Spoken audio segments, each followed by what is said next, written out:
जय बोलिए श्री अनंतानंत सिद्ध परमेष्ठी भगवान की जय।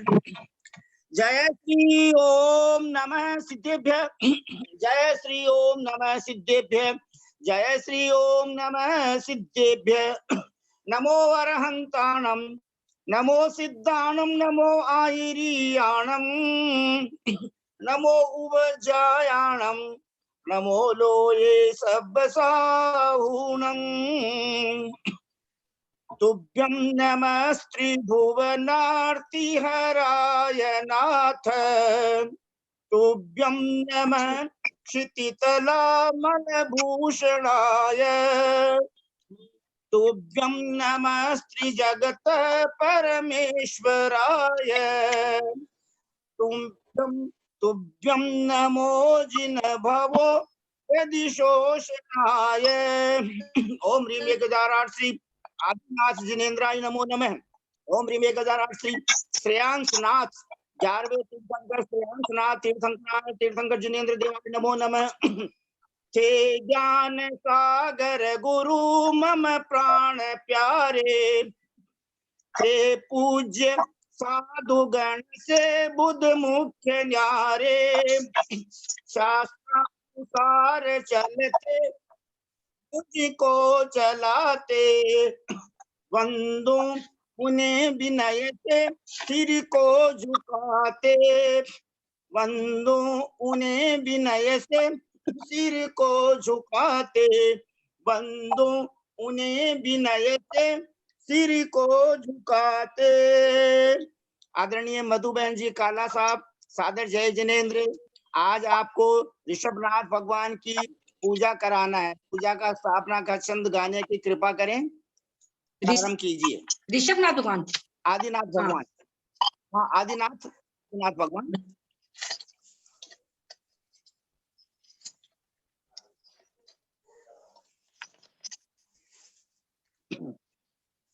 आज 1008 आदिनाथ भगवान का ज्ञान कल्याणक दिवस है और श्रेयांसनाथ भगवान का जन्म और तप कल्याणक दिवस है। तो प्लीज सब भाई बहन हाथ जोड़ें, सिर झुकाएं, प्रारंभ कीजिए प्लीज। मधु बहन जी। भगवान की जय। सबको बड़ों को प्रणाम, छोटों को जय जिनेन्द्र। आदि जिनेश्वर आदिनाथ प्रभु के चरणों में करूं नमन, नाभिराय के राज दुलारे मां मरु देवी के नंदन, पतित जनों को नाथ आपने दिया मुक्ति का अवलंबन, श्रद्धा भाव विनय से करता तब चरणों को आह्वान। ओम ह्रीं 1008 श्री ऋषभनाथ तीर्थंकर जिनेन्द्र देव मम हृदय मंदिरे अवतर संभो षडति आह्वाननम। ओम ह्रीं 1008 श्री ऋषभ देव तीर्थंकर जिनेन्द्र देव मम हृदय मंदिरे तिष्ठ तिष्ठ ठ ठ स्थापनम।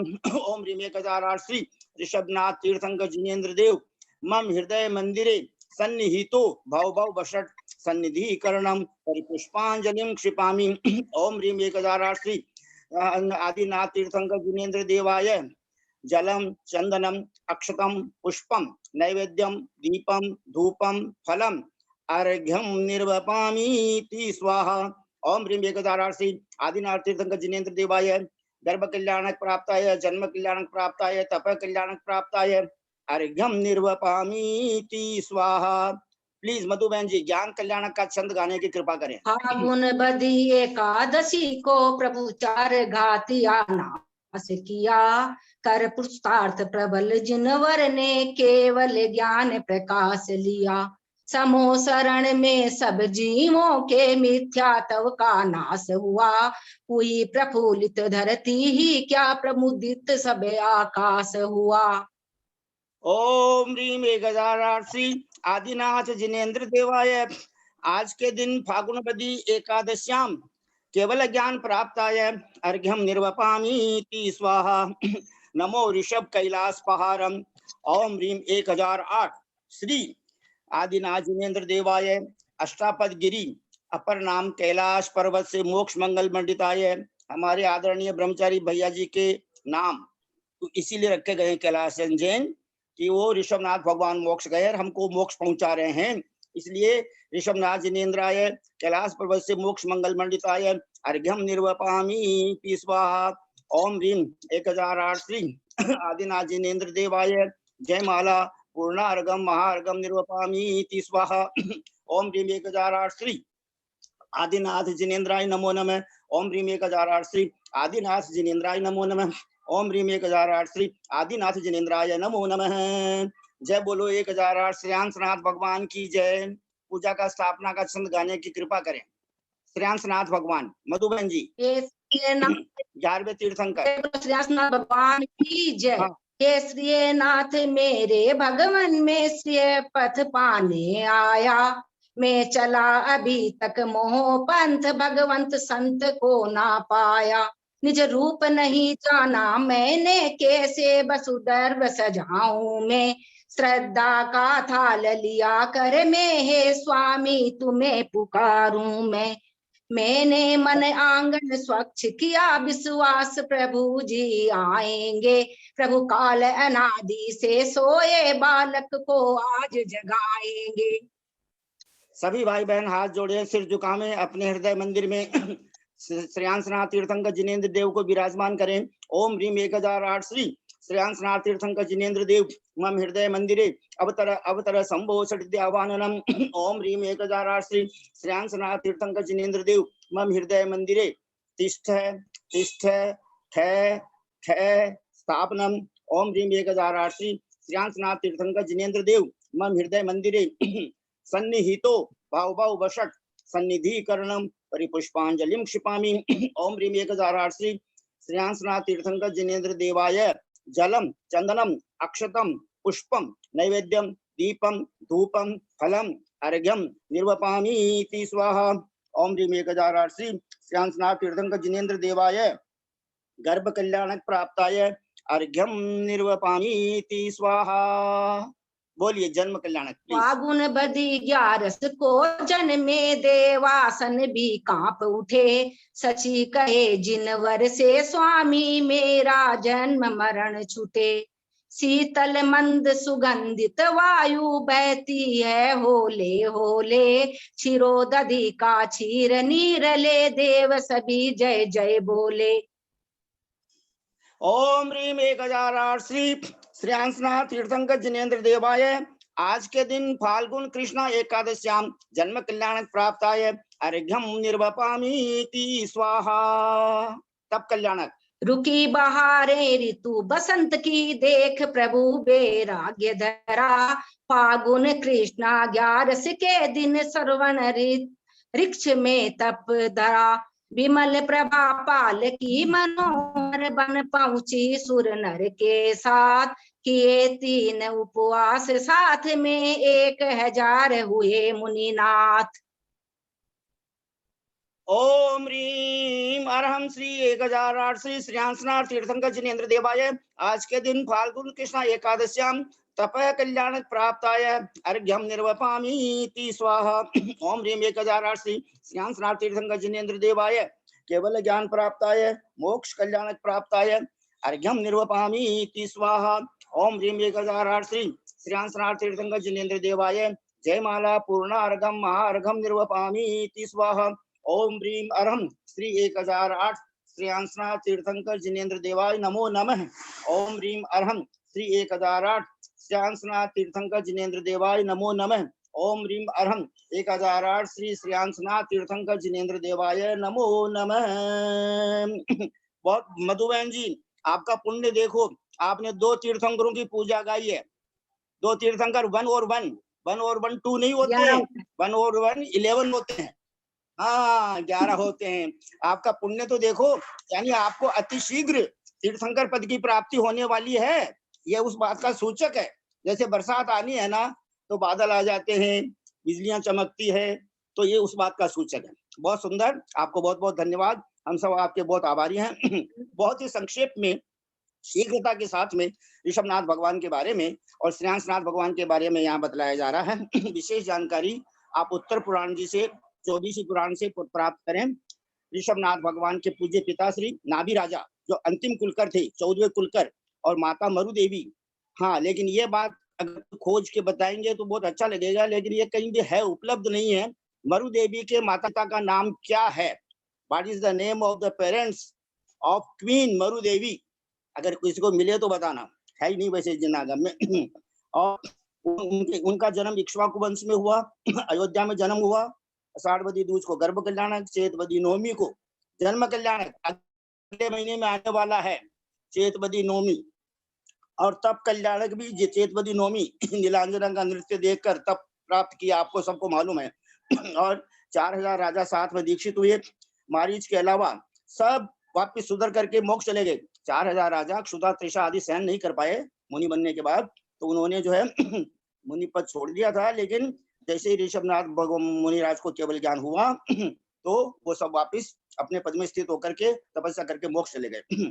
और ऋषभनाथ मुनिराज ने जब मुनि दीक्षा ग्रहण की तो 6 महीने का अपने आप उपवास लिया। 84 लाख पूर्व की उनकी आयु थी। 83 लाख पूर्व तो उनके घर में बीत गए थे। जब 1 लाख पूर्व बचा था, तब उन्होंने सोधर्म इंद्र ने जो है नीलांजना का नृत्य उपस्थित वहां पर पेश किया, उनके सामने रखा, और नीलांजना का नृत्य देख करके उनको वैराग्य प्राप्त हो गया और उन्होंने मुनि दीक्षा ली। और मुनि दीक्षा लेने के बाद 6 महीने का अपने आप उपवास लिया, और 7 महीने 9 दिन बाद फिर बाद में, यानी अंतराय कर्म का उदय था, इसलिए उनको जो है आहार नहीं मिला। कुल मिला के 404 दिन बाद आहार हुआ, 13 महीने 9 दिन के बाद, क्योंकि चैतवदी नवमी को दीक्षा ली।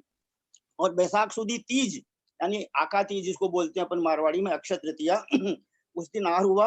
और आहार देने वाले भी कौन थे? राजा श्रेयांस, जो पूर्व जन्म में उनकी पत्नी था। क्या समझे? श्रीमती नाम की पत्नी था। इस आदि पुराण को आप सब भाई बहन अच्छी तरह पढ़ना। अगर मैं जो है 10 जीवों का चार्ट भेजने की कोशिश करूंगा, सबके मोबाइल में आ जाएंगे।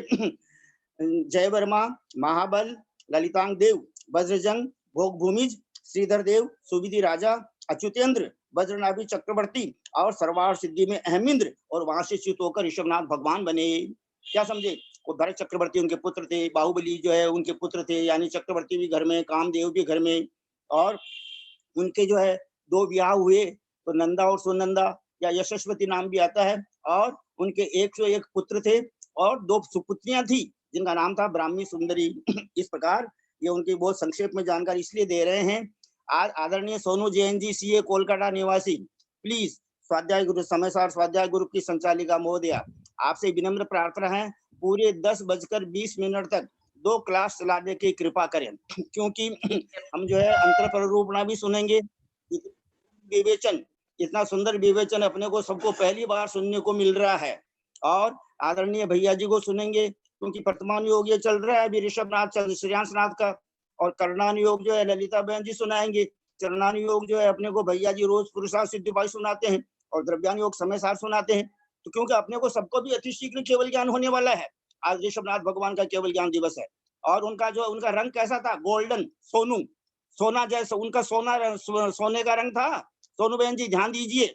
हाँ, संतप्त हेम प्रभा, 16 तीर्थंकरों का रंग सोने का रंग था। और आपने जो पूछा था ना भैया जी से, क्या पूरे पहाड़ सोने का है क्या, तो आपको उत्तर मिल ही गया है। इस प्रकार ऋषभनाथ ने 1 लाख जो पूर्व का उनका जो है संयम अवस्था में रहा, 1000 वर्ष छद्मस्त अवस्था में रहे। कितने वर्ष रहे? 1000 वर्ष। अपने तो 1000 महीने भी अगर हो जाते हैं तो जो है काफी लंबी उम्र मान लेते हैं। 1000 महीने का मतलब है 83 ईयर्स, उनसे भी कुछ ज्यादा, है ना। लेकिन यहाँ उनका छद्मस्त अवस्था का काल रहा एक साथ, यानी 1000 वर्ष। वाई हैज नो रिप्लाई, ऐसा कभी पूछना भी नहीं। गुरुदेव आचार्य श्री ज्ञान सागर महाराज ने बताया, उनके कर्मों की स्थितियां वैसी ही थी, लेकिन उनका 1000 वर्ष संयम अवस्था में तो बीता। बहुत सुंदर उत्तर दिया उन्होंने। ये 1971 में मदनगंज किशनगढ़ में, when I was only 20 years old, मैंने पूछा था गुरुदेव तीर्थंकर हैं, सरवार सिद्धि से आए हैं, क्षायक सम्यक दृष्टि है, मैंने दीक्षा लेती मन पर ज्ञान हो गया, उनको केवल ज्ञान होने में इतना टाइम क्यों लगा? तो उन्होंने कहा भाई उनके कर्मों की स्थितियां वैसी ही थी, हम कषाय का अभाव, कषाय का जो है कषाय को मंद कर सकते हैं, लेकिन कषाय का अभाव अपने समय पर होगा। यानी जैसे जो अपने को भैया जी बार बार कहते हैं ना कि मतलब we should improve our concept, right concept, right concept का मतलब सम्यक दर्शन की दृढ़ता, और जैसा भी है, लेकिन महापुरुषों के बारे में ये सब बोलना भी नहीं चाहिए उनके और उनका ज्ञान कल्याणक आज के दिन फागण बदी 11 के दिन हुआ। शरण 12 योजना का था। टोटल गणधर उनके समूह शरण में 84 गणधर थे, और ज्यादातर तो उनके सुपुत्री गणधर थे। सारा समूह शरण घर का ही था, क्या समझे। खुद तीर्थंकर, स्वयं तीर्थंकर, उनके पुत्र जो है एक चक्रवर्ती, उनके एक पुत्र कामदेव और उनके पुत्र गणधर, और दोनों सुपुत्रियां वो भी आरिका माता बन करके गणिनी बनी समूह शरण के अंदर। मुख्य रूप देखो, पुण्यवान जीव एक परिवार में इकट्ठे होते हैं। जैसे हमारे केसी जैन भैया जी साहब के परिवार को देख लो, उनके 2 भाई मुनि महाराज बन गए। मुनि महाराज बनना ये लाइफ में बहुत बड़ी उपलब्धि है। अच्छा, उनके बाद उनके जो है, हाँ, 71वें नंबर 71 नंबर के जो गणधर थे वो जय कुमार थे, जो कि भरत चक्रवर्ती के सेनापति थे और संघपति उनके सोमप्रभ थे। आयु टोटल 84 लाख पूर्व है। कुमार काल 21 लाख पूर्व हो गया। शासन, उनके शासन काल में चक्रवर्ती हुए, कामदेव हुए। चक्रवर्ती भरत जी थे, कामदेव बाहुबली जी थे, रुद्र भी हुए जिनका नाम भीम आता, भीमावली, और वो स्वयं मांडलिक राजा थे। 80 कृषि, वाणिज्य, शिल्प कला इत्यादि 6 विद्याएं जो है उन्होंने जो है हमको सबको सिखाई, क्योंकि उनका जन्म उस समय हुआ था जब भोग भूमि का अंत हो रहा था, और नाभि राजा अलग पैदा हुए थे, मरुदेवी अलग पैदा हुई थी। नहीं तो भोग भूमि में जुगलिया पैदा होते हैं इस उंडाव श्रीपणी में। और तीसरे काल में उनका जन्म हो गया, और तीसरे काल में उनका मोक्ष हो गया। कहाँ से मोक्ष हो गया? नमो ऋषभ कैलाश पारम नेमिनाथ स्वामी गिरनारम, नेमिनाथ गिरनार निहरम। तो इस प्रकार आदरणीय सोनू बहन जी, ये बहुत ही संक्षिप्त में, और महावीर प्रसाद जी लुबाड़िया साहब ने एक संस्मरण आचार्य श्री का डाला है कि दंश मत्सक बहुत खा रहे थे। उनको बहुत बहुत धन्यवाद। महावीर प्रसाद जी साहब, आपके भी बहुत कम भाव बच्चे हैं, और आप भी जो है स्वयं जल्दी से जल्दी तीर्थंकर बनने वाले हैं, इसलिए आपका बहुत तीव्र पुरुषार्थ है। इस प्रकार ये संक्षेप में जानकारी हुई। अब 11वें तीर्थंकर श्रीनाथ भगवान का अति संक्षेप में परिचय दिया जा रहा है। उनके पिता विष्णु राजा थे, माता वेणी देवी थी, और इक्ष्वाकु वंश में उनका जन्म हुआ। सिंहपुरी में जन्म हुआ, और सिंहपुरी जो है बनारस के पास में, चंद्रपुरी सिंहपुरी। उनकी आयु 84 लाख वर्ष की थी। उनकी तो 84 लाख पूर्व की थी, क्या समझे। 84 लाख वर्ष का तो एक पूर्वांग होता है, और 84 लाख पूर्वांगों का एक पूर्व होता है, और ऐसे 84 लाख पूर्व की आयु ऋषभनाथ भगवान की थी। क्योंकि अवसर पुण्य काल है, तो आयु बुद्धि बल दिनों दिन घटते घटते रहे हैं। अब अपने को देख लो, अपने में कितना सहनन है, लेकिन फिर भी धन्य है अंतर्मना तपस्वी सम्राट आचार्य प्रसन्न सागर महाराज जी को। इस हीन सहनन में भी उन्होंने 66 दिन के कंटिन्यू उपवास किए थे अहमदाबाद में। इसलिए हमारा सौभाग्य है कि हम यानी जिन धर्म मिला हमको और उनका श्रेयांसनाथ भगवान का आज केवल ज्ञान दिवस, आज जो है जन्मदिन है, फागण बदी 11, और तब कल्याणक भी आज ही, आज के दिन ही है। और उनके गणधर जो है 77 थे, और उनको सावन के पूनम के दिन, यानी रक्षाबंधन के, जो आजकल रक्षाबंधन पर्व के दिन जो है, उनको सम्य शिखर जी के संकुल कूट से जो है मोक्ष प्राप्त हुआ। उनकी ऊंचाई 80 धनुष की थी, और उनका भी गोल्डन कलर। क्या बात है सोनू बहन जी, आप तो मतलब you are very important, your name is very important in the world, because all of the people of the world want only gold and gold, क्या समझे। बहुत सुंदर। और श्रेयांसनाथ भगवान के शासन काल में पहले नारायण त्रिपुरुष नारायण हुए, श्री विजय नाम के बलभद्र हुए। मैंने तो यही सोचा कि विजय कुमार, ये तो सिर्फ पुरुषों में नाम होता है, लेकिन हमारे ग्रुप में तो एक प्रकांड जैन विदुषी बहन भी हैं, जो नागपुर में महाराष्ट्र से बिलोंग करती हैं। उनका नाम विजया है, क्या समझे। यानी उन्होंने बहुत पुण्य कमाया है, इसलिए उनका नाम भी बहुत अच्छा मिला है। और श्रेयांसनाथ भगवान के समय में कामदेव हुए हैं मेघ प्रभ नाम के, और प्रत्यारायण अश्वग्रीव, नारद जो है भीम हुए, रुद्र सुप्रतिष्ठ हुए। विशेष पद वो मांडलिक राजा थे, खड़गासन से उनको मोक्ष प्राप्त हुआ था। और इस प्रकार बहुत ही संक्षेप में यह जानकारी जो है ऋषभनाथ भगवान की और श्रेयांशनाथ भगवान की दी गई है। ये जानकारी मेरे को आदरणीय लोकेश जी जैन, श्याम बाजार कोलकाता निवासी, जिनकी मातेश्वरी चुल्लिका माता जी है, उन्होंने बेलगछिया मंदिर में ही दीक्षा ली थी सुपार सागर आचार्य महाराज से। तो इस प्रकार बहुत अच्छा लगा आज का दिन। और अब हम सभी भाई बहन अति हर्षित होकर आदरणीय ललिता बहन जी साहब से पहले मैं एक बार जयकारा बुलवा देता हूँ। जय बोलो 1008 आदिनाथ भगवान की जय, 1008 श्रेयांशनाथ भगवान की जय। राय द्वीप में विराजमान, भारतवर्ष में विराजमान समस्त आचार्य उपाध्याय साधु परमेश्वरी भगवंतों की जय, समस्त आर्यका माता जी की जय, समस्त एलक जी महाराज, शुल्लक जी महाराज, शुल्लिका जी माता जी की जय, समस्त चतुर्विद संघ की जय। हम सभी भाई बहन हाथ जोड़कर सिर झुकाकर 3 प्रदक्षिणा लगाकर समस्त आचार्य उपाध्याय साधु परमेश्वरी भगवंतों के श्री चरण कमलों में सिद्ध भक्ति, शुद्ध भक्ति, योगी भक्ति, आचार्य भक्ति पूर्वक सादर नमोस्तु नमोस्तु नमोस्तु निवेदन करते हैं। समस्त आर्यका माता जी को सादर बंदामी, सादर बंदामी, सादर बंदामी। समस्त एलक जी महाराज को, शुल्लक जी महाराज को, शुल्लिका जी माता जी को सादर इच्छामी, सादर इच्छामी, सादर इच्छामी। समस्त चतुर्विद संघ की जय। भैया जी को, समस्त दीदी जी को सादर वंदना, सादर वंदना, सादर वंदना। ब्रह्मचारी जी, पंकज भैया जी, हमारे सोनू जैन जी का विशेष आग्रह रहता है कि हम उनसे बहुत सीखते हैं, तो उनके श्री चरण कमलों में सादर वंदना, सादर वंदना, सादर वंदना। संभवतः ये अति शीघ्र मोक्ष जो है नमोस्तु भी अपने से निवेदन करवा सकते हैं अगर उनका पुण्य रहेगा तो, क्योंकि गुरुदेव दीक्षा दे भी सकते हैं। और हमारे प्रत्यक्ष गुरु आचार्य ब्रह्मचारी भैया जी, परम आदरणीय ब्रह्मचारी भैया जी, श्रीमान कैलाश चंद जी जैन सेठी, क्योंकि आचार्य विद्यासागर महाराज ने भी पूछा अपने श्री मुखारविंद से, महावीर प्रसाद जी लुवाड़िया साहब को पूछा कि कैलाश जी कैसे हैं और कैलाश जी क्या यानी उनका वो केसी जैन तो बोलते नहीं है तो कैलाश जी नाम यानी बहुत सुंदर। और इस प्रकार हम उनसे विनम्र प्रार्थना करने के पहले उनकी ही शिष्या जैनागम की कर्णायोग की प्रकांड विदुषी बहन जी, क्योंकि विद्वान एवं जानाति विद्वत जन से परिश्रमम, ऐसा एक सूत्र वाक्य आता है। हमको मालूम है कि कैसे कर्णान योग पढ़ा जाता है, कैसे याद रखा जाता है। यानी उनका यानी ज्ञान इतना सुंदर ज्ञान है कि जिसकी अपन जितनी भी तारीफ करें शब्द कम पड़ जाएंगे। The words are failing to praise her knowledge. तो इस प्रकार परम आदरणीय ललिता बहन जी साहब से विनम्र प्रार्थना करते हैं कि आप हम सबको पहले आशीर्वाद, मंगल आशीर्वाद आप प्रदान करें, और बाद में भैया जी का आशीर्वाद तो हमको मिलेगा ही मिलेगा। और आप जो है कम से कम 10:10 तक क्लास लेने की कृपा करें प्लीज। 10 बजे तक लेना प्लीज, फिर बाद में 20 मिनट भैया जी लेंगे। तो 10 बजे तक आप कर्णानुयोग चलें और उसके बाद में 10:20 तक जो है भैया जी हमको द्रव्यानुयोग सुनाएंगे। जिनको आकुलता है वो जा भी सकते हैं, ऐसा जाने के लिए हमको बोलना नहीं चाहिए, लेकिन निराकुल होकर के हमको ये चारों अनुयोग सुनने को मिल रहे हैं। आज प्रथमानुयोग मिल गया, कर्णानुयोग अब सुनाया जा रहा है, और चरणानुयोग भैया जी सुनाते हैं और द्रव्यानुयोग सुनाएंगे।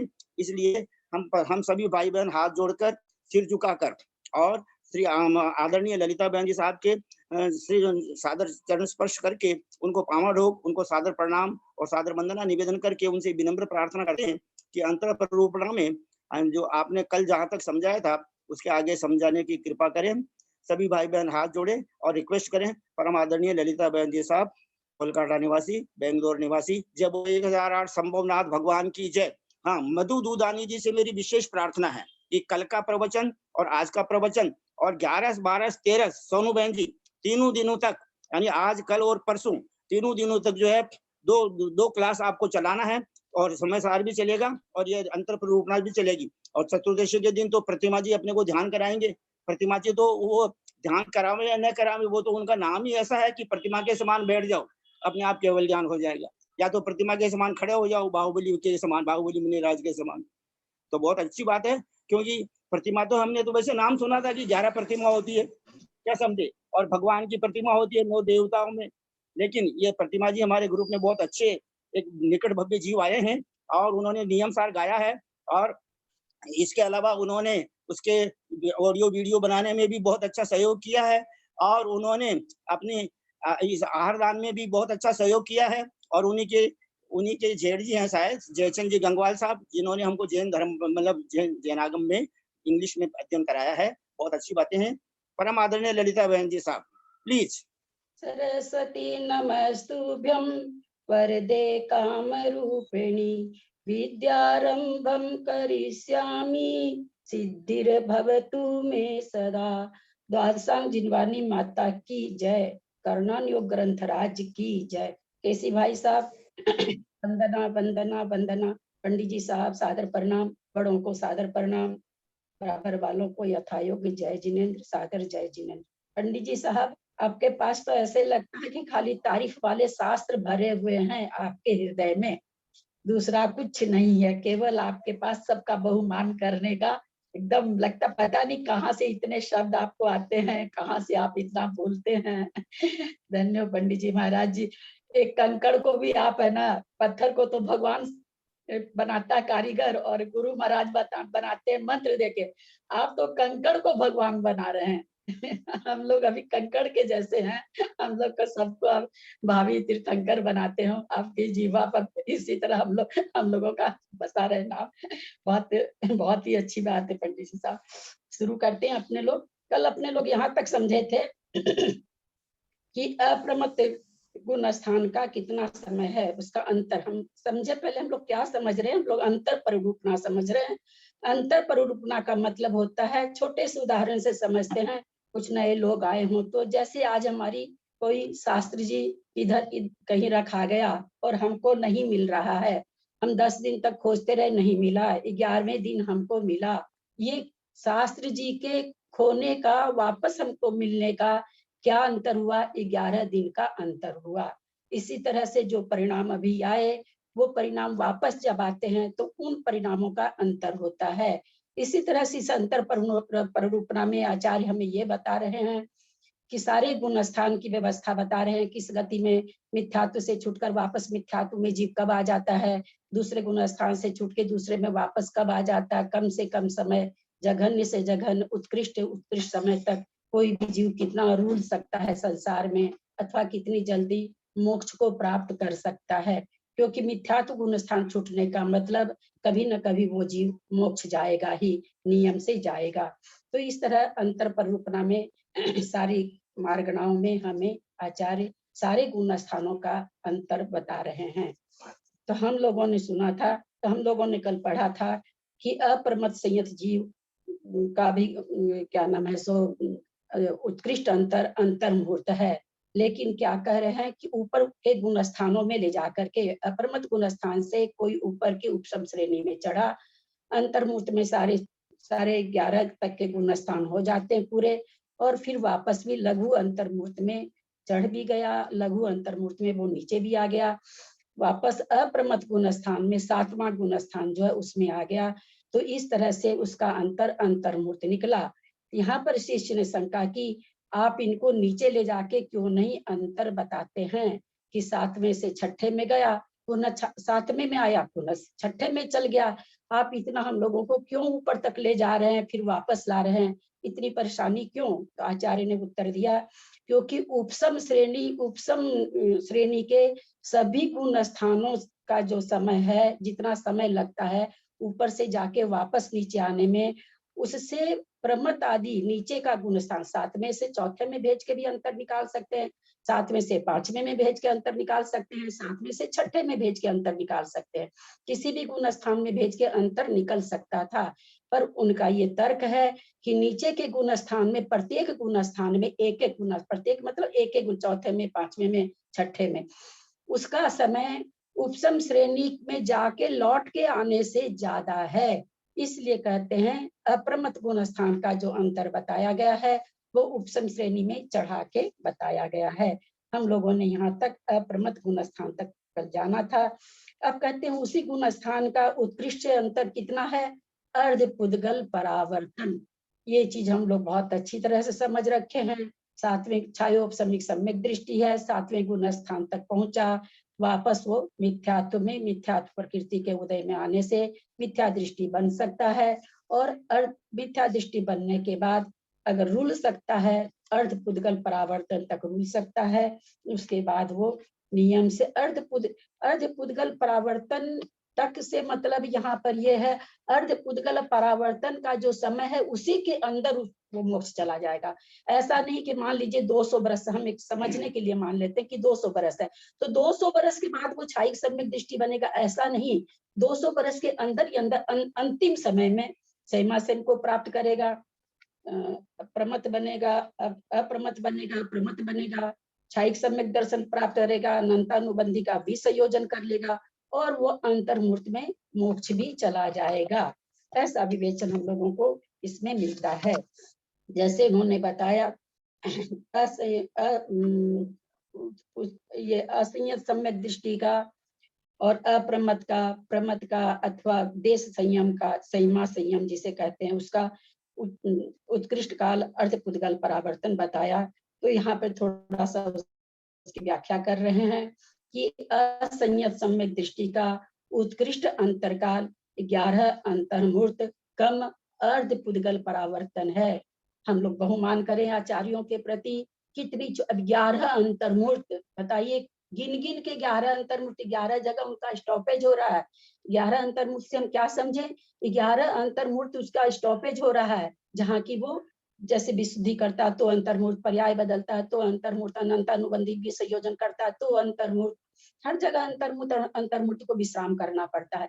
देखिए भगवान के केवल ज्ञान में कैसा वो केवल ज्ञान होता है, कितनी छोटी छोटी बात उसमें आ रखी है, कितनी सूक्ष्म। और यहाँ अंतर्मूर्त को हम लोग 48 मिनट समझ के नहीं चले। अंतर्मूर्त एक आवली से, एक आवली एक समय से शुरू हो जाता है और वो आवली कितनी होती है, एक मुहूर्त में, मुझे पूरा से याद नहीं है, 16 कुछ, मतलब काफी होती है, संख्यात ही होती है पर काफी होती है, और एक आवली में असंख्यात समय होते हैं।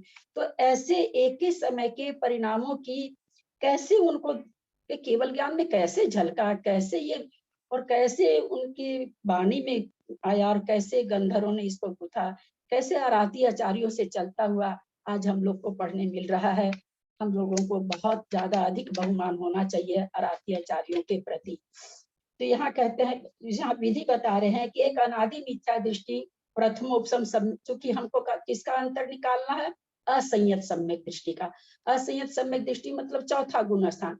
चौथा गुण स्थान कब होगा, जब कोई अनादि मिथ्या दृष्टि प्रथमोपसम करेगा, तब प्रथमोपसम करके 3 टुकड़े करता है और सम्यक प्रकृति के उदय में आ जाने से वो असंयत सम्यक दृष्टि बनता है। तो कह रहे हैं पहले अनादि मिथ्या दृष्टि प्रथमोपसम्यक ग्रहण किया, और यहाँ तो फिर अंतर्मूर्त विश्राम उसमें रहना है। प्रथमोपसम में, प्रथमोपसम का उत्कृष्ट काल अंतर्मूर्त है, उसमें वो अंतर्मूर्त रहा एक। अब यहाँ से अंतर्मूर्त गिनना चालू करें, फिर उपसम सम्यक्त के काल में 6 आवली शेष रहने पर सासाधन गुण स्थान को प्राप्त कराया उसको। अब यहाँ से अंतर प्रारंभ हुआ, क्योंकि अभी तक तो वो प्रथमोपसम में था, अब वो यहाँ से सासाधन में आने के बाद उसका अंतर प्रारंभ हुआ। उत्कृष्ट अंतरकाल निकालने के लिए 6 आवली काल शेष रहने पर सासाधन गुण को प्राप्त कराया जा रहा है। नहीं तो सासाधन गुण स्थान तो एक समय भी कम रहने से प्राप्त कराया जा सकता था, परंतु यहाँ पर हम क्या निकाल रहे हैं, उत्कृष्ट अंतर। उत्कृष्ट अंतर निकालने के लिए हमको हर चीज उत्कृष्ट लेनी पड़ती है। फिर क्योंकि सासाधन वाला मिथ्यात्व को प्राप्त होता है, मिथ्यात्व को प्राप्त हो गया, अब अर्धपुद्गल परावर्तन तक वो भ्रमण करता रहा, क्योंकि हमको किसका निकालना अंतर, असंयत सम्यक दृष्टि का उत्कृष्ट अंतर निकालना है। काल अंतिम भाव में क्या हुआ, जब उसका अंतिम भाव हुआ अर्धपुद्गल परावर्तन का अंतिम भाव, ये हमेशा हम लोगों को ध्यान में रखना है। अर्धपुद्गल परावर्तन के बाद कल्याण नहीं होता है, अर्धपुद्गल परावर्तन के अंदर ही कल्याण होता है। उसके अंतिम समय में, अंतिम जब उसका भाव हो, अर्धपुद्गल परावर्तन के सारे भाव समाप्त कर लेने के बाद में जो उसका अंतिम भाव रहता है, उसी भाव में वो नियम से मोक्ष चला जाता है। तो कहते मिथ्यात्व को प्राप्त हुआ, अर्धपुद्गल परावर्तन काल भ्रमण किया, अंतिम भव में संयम, संयमा संयम को प्राप्त करके फिर वो कृत्य कृत्य वेदक हुआ। कृत्य कृत्य वेदक, जिसकी 6 प्रकृतियां तो नाश हो जाती है, केवल सम्यक प्रकृति बची रहती है, ऐसे जीव की संज्ञा कृत्य कृत्य वेदक है। अब उसमें वो कृत्य कृत्य वेदक पना को प्राप्त करके फिर अब वो अंतर्मुक्त उसमें विश्राम करता है। ऐसा नियम ही है कि कृत्य कृत्य वेदक होने के बाद में अंतर्मुक्त विश्राम करता है। अब वहां पर अब कितना सा संसार उसका रह गया, अंतर्मूर्त मात्र संसार बच गया। अब अंतर्मूर्त शेष रहने जाने पर अब वहां पर असंयत सम्यक दृष्टि को प्राप्त हुआ। तो यहाँ पर उत्कृष्ट अंतर आ गया, अर्धपुद्गल परावर्तन कम और उसमें कितना है 11 अंतर्मूर्त कम। अब वह 11 अंतर्मूर्त कैसे बैठता है, फिर वो असंयत सम्यक दृष्टि प्राप्त हुआ। जिस भी गुण स्थान को कोई प्राप्त करता है, जीव तो अंतर्मूर्त काल तक उसमें रहता है, क्योंकि अपने यहाँ ये सारी जगह यही व्यवस्था है।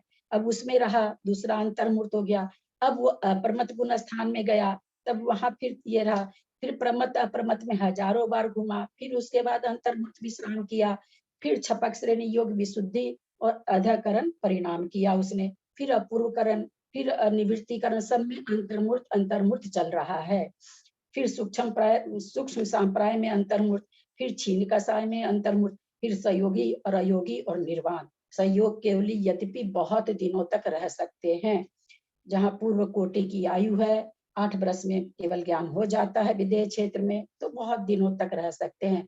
यहाँ क्यों? चूंकि उसका भव ही नहीं बचा हुआ है, भव ही उसका अंतर्मूर्त मात्र बचा हुआ है, इसलिए सारे गुण स्थान अंतर्मूर्त में प्राप्त करा करके और उसको निर्वाण प्राप्त कराते हैं। इस अंतर्मूर्त काल में 11 अंतर्मूर्त वो भी घट जाते हैं जो विश्राम वाले हैं। यहाँ फिर ये चीज ध्यान रखे, अंतर्मूर्त का मतलब 48 मिनट नहीं, लघु अंतर्मूर्त, सबसे छोटा अंतर्मूर्त, एक आवली एक समय का, सब जगह वही होता जा रहा है। और बहुत परफेक्ट आवली की संख्या मुझे याद नहीं है, 16,000 कितना तो बिल्कुल याद नहीं है, तो उतनी आवली तो इसमें मजे से हो जाती है, क्या फर्क पड़ता है, एक एक आवली में भी एक एक आवली रहे, अगले गुण स्थान में बढ़ते गए, एक एक आवली रहे, अगले गुण स्थान में बढ़ते गए। तो इस तरह से अर्धपुद्गल परावर्तन का आखिरी भाव में अंतर्मूर्त काल में वो जीव मोक्ष चला जाता है, और इस तरह से असंयत सम्यक दृष्टि का हमको अंतर प्राप्त हुआ।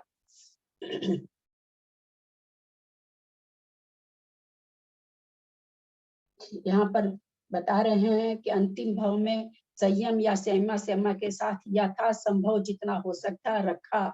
यथासंभव मतलब कुछ गुण स्थानों की व्यवस्था होती है कि इतना समय रहना ही पड़ेगा।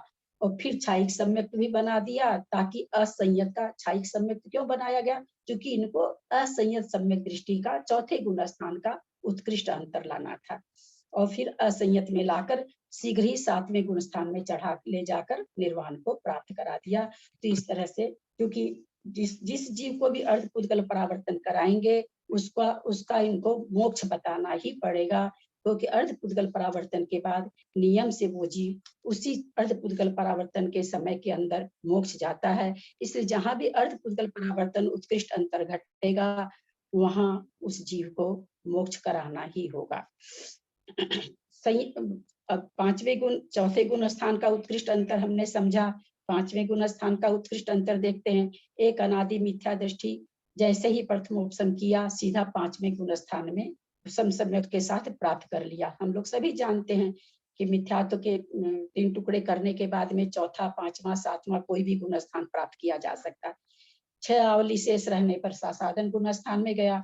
सासाधन गुण स्थान को प्रारंभ करते ही अंतर प्रारंभ हो गया वहां से। अब क्योंकि 5वें से उसमें गया था, सासाधन में गया, तो अंतर प्रारंभ हो गया। अब वहां एक अंतर्मूर्त काल रह करके फिर अर्धपुद्गल परावर्तन तक वो उड़ता रहा। फिर वही की वही व्यवस्था, जो व्यवस्था हमने चौथे गुण स्थान में समझी, वही की वही व्यवस्था यहाँ भी होगी। और इस तरह से यहाँ भी अर्धपुद्गल परावर्तन में 11 अंतर्मूर्त कम उतना समय इस संयत 5वें गुण स्थान का भी उत्कृष्ट अंतर बैठेगा। हम लोग समझ पा रहे हैं कि नहीं? मैं इसको फिर से एक बार बोल देती हूँ। कोई भी अनादि दृष्टि प्रथमोपसम प्राप्त में सारे 5वें गुण स्थान में आया। 5वें गुण स्थान से आकर के अनंतानुबंधी का किसी भी कसाय का उदय आ जाने से, या तो 6 आवली बचे या एक समय बचने से वो किस में चला जाता है? सासाधन गुण स्थान में नियम से जाता है, वहां से फिर मिथ्यात्व में जाता है। ये सिद्धांति है। अब मिथ्यात्व में जाके इसको अर्धपुद्गल परावर्तन ये घूमता रहता है। अर्धपुद्गल परावर्तन में सारे भवों को बिताने के बाद अंतिम भव में फिर वापस वो प्रथमोपसम करता है। प्रथमोपसम करके और वो छायिक सम्यक दृष्टि बनता है। छायिक सम्यक दृष्टि बन के फिर वो प्रमथ संयत को प्राप्त करता है। इस तरह से एक एक गुण स्थान बढ़ते हुए तो इस तरह से प्रमथ संहिता संयत कहिए, प्रमथ संयत नहीं, संहिता संयत का उत्कृष्ट अंतर निकलता है। अब प्रमथ संयत का उत्कृष्ट अंतर निकालने के लिए कहते हैं, एक अनादि मिथ्या दृष्टि जीव एक साथ, क्योंकि छठा गुण स्थान तो आता नहीं, कोई भी नीचे से जो चढ़ते समय सातवां गुण स्थान ही आएगा, जब भी आएगा छठा नहीं आता। वैसे ऊपर से उतरते हुए भी सातवां गुण स्थान कोई उल्लंघन होके छठे में नहीं आता है, पहले सातवें में ही